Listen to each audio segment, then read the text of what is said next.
Hey, what's up, soldiers? Chris here, caribbeanpot.com. Always a pleasure to have you guys here in the kitchen with me after a lot of requests.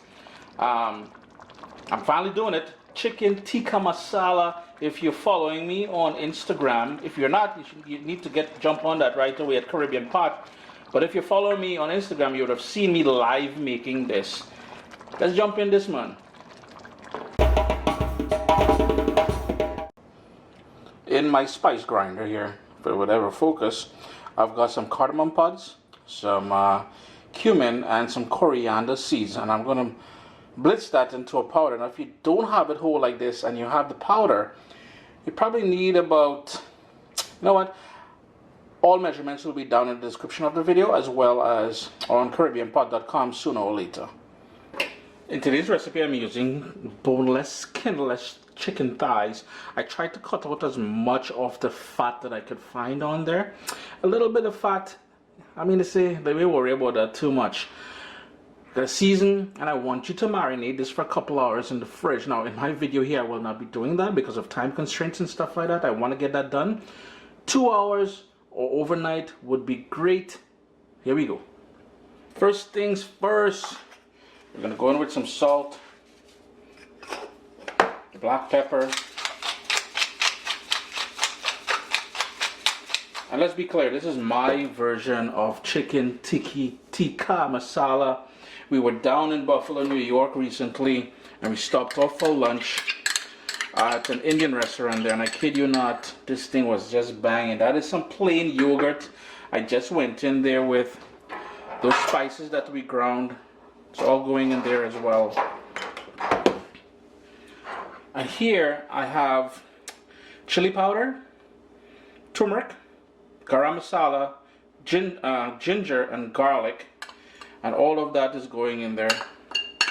And you can see already this thing will be banging with flavors. And it's also one of those recipes where I've been asked several times over the last few years to do, so I thought, you know what, I like it so much. I was so quite impressed with the one we had there in Buffalo, New York. Yeah, it's a reason to go Buffalo, I guess.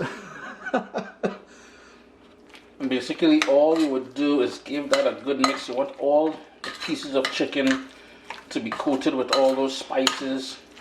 That yogurt is going to help tenderize everything nicely. I'm going to go in with a little bit of vegetable oil in here as well. I find it's a little bit too dry for me. Yeah, that's better. Now, if you wanted to use chicken breast, you can certainly do that. I much prefer chicken thighs because I love the flavors you get with dark meat. I'm a dark meat kind of guy, to be honest with you. And there you go. You would cover it up now with some plastic wrap or whatever. Stick it in your fridge and allow it to marinate for a couple hours. If we can shift our attention over to the stove now, and in a big heavy pot here, a nice wide pot, I've got 2 tablespoons of clarified butter or ghee, which is basically butter melted down and the fat solids, the solids has been removed. It's on a medium heat there. And what I'm going to start doing now is start putting in all those pieces of chicken in there. We just want to sort of cook that through, brown it up, and give it some nice flavor in the browning process. It's been going now for about 10 minutes, and all I've been doing is flipping it over. The chicken is pretty much cooked, but what I really want to do is develop a little bit more color, and you can see that niceness happening on the bottom there. Yo, that is pure flavor, guys. Just remember to flip them over ever so often. Probably need them, there's no more than 10 minutes. I could probably take them out now, actually. Take the pieces of chicken out. And since these are big pieces of chicken, I purposely did it like that because it's easier for me to handle in the pot here. But now what I will do is I will chop those up into maybe, each piece is going to be chopped up into about 3 pieces. Get the small pieces out as well. Then I'm going to go in with a large onion that's been diced up.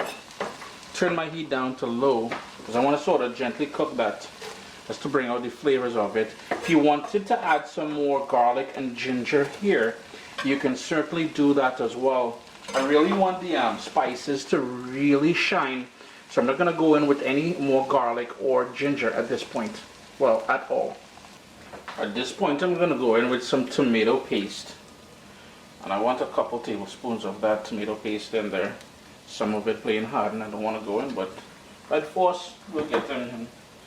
And then I have some fresh tomato that I diced up. If you wanted to use tomato puree from a can, you can certainly do that. I didn't really bother at this point because tomatoes are relatively cheap right now, so I thought I'd use fresh tomato. I just want to soften that up a little bit to bring all those flavors together as usual, as we would normally say. Then in the same bowl where I marinated the chicken, I went in with about 1.25 cups of coconut milk because I wanted to pick up all the remaining spices which were in the bowl. And don't fret, we're going to cook this out enough that there's no possibility of cross-contamination. I know everybody does be fretting about cross-contamination. Just give that a stir. We want to sort of deglaze the bottom of the pot now. And what I'm going to do is add a couple tablespoons of water to it as well. So I want to thin it up just a little bit. And bring that up to a boil. So you may want to raise the heat just a little bit. Just going to give that a quick little stir. It's been bubbling now there for about 3 minutes. Everything is coming together nice, and it's important that you cook out that coconut milk as well too. Coconut milk can irritate the stomach, like your belly and stuff like that. I don't want that happening. If you want it, I think the traditional way of doing this would be heavy cream. I went in with coconut milk instead. Cream is your thing, you do that. Going in back with the chicken now and all the juices which would have accumulated. I want to get all that niceness in there.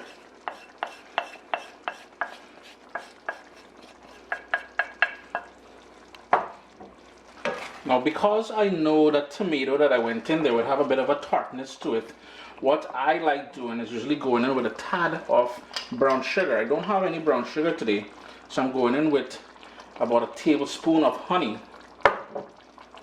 That's going to help balance off things because remember we got quite a bit of heat from the spices that we use. Now if you want to kick this up, you're true to your Caribbean roots and you want to add that Scotch bonnet and pepper in there just to fire things up. I ain't going to be hating it, but today I'm keeping it nice and simple and relatively mild. I'm going to let that bubble there for about 5 minutes, thicken up a little bit more, and then we're good to go.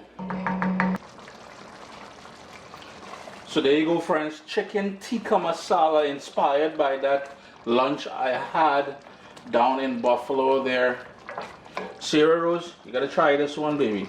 Anyways, I'm gonna turn my heat off and I'm gonna finish it off. Since we've got coriander in there, I'm gonna go in with some cilantro. Well, most of you will know it as coriander as well, just to finish things off.